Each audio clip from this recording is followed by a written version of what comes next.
Explain why Hitler became Chancellor in 1933. You may use the following in your answer: President Hindenburg, Franz von Papen. You must also use information of your own. 12 marks. Here's the mark scheme for this question, which you can find out about in more detail in the overview video. Now, we know that 6 marks are available for AO2, which is your analysis of causation. Remember that the question has asked you to explain why. That means that you need to think about the factors and things, events, developments that led to this. So what do you think caused it? Now, you can use the 2 stimulus points given to you in the question. You don't have to, but you can. Just remember though that if you do use them, it's also really important that you use evidence of your own knowledge, because if you only use the stimulus points, you hit what's called a mark ceiling, and that means that you can't actually score in the higher bands if you're only using the information given to you in the question.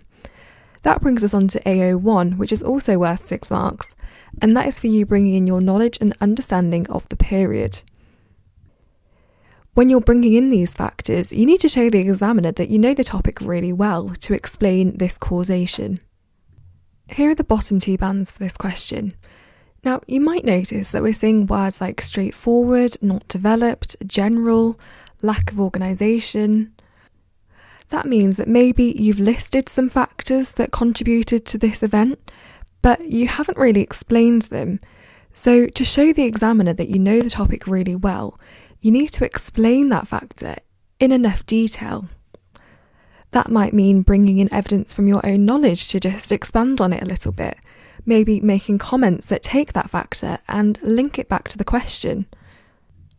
In terms of organisation, it should be quite easy for the examiner to follow, so quite a nice logical structure where you move from one factor to the next to the next. Also, if you're scoring in these 2 bands, it might mean that you haven't brought in enough of your own knowledge. Remember what we said about the stimulus points. It's great to use them, but just make sure that you're showing the examiner that you know the topic well enough to bring in bits of information from the stuff that you already know. These are the top 2 bands. Now here we're seeing words like analytical, consistently directed to the question, coherent, logical. So firstly, in order to be analytical, you need to have stated the factor that you think was an important cause and then explained it. So you've brought in bits of your own knowledge. You've explained why that caused the event. So make it really clear what you're arguing. That then will make it much easier for the examiner to follow your structure, to really understand what you're arguing. That way, the examiner knows that you know this topic really well.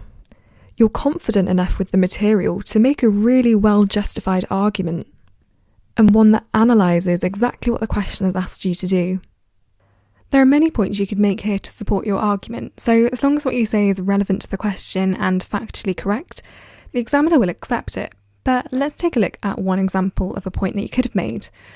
So you could bring in your own knowledge to say that the Nazis' popularity soared in the early 1930s, and maybe say that was due to economic depravity following the Wall Street crash in 1929 and the subsequent depression, as well as anger over the First World War and the Treaty of Versailles and the idea of November criminals and so on. So there's loads of bits of contextual knowledge you can bring in there. But then you need to explain how that is relevant to the question. So make sure you're making comments which link that contextual evidence back to the question and explain why that was important in Hitler becoming Chancellor. Take a look at the rest of the points here to see if there's anything else you could have added to your answer.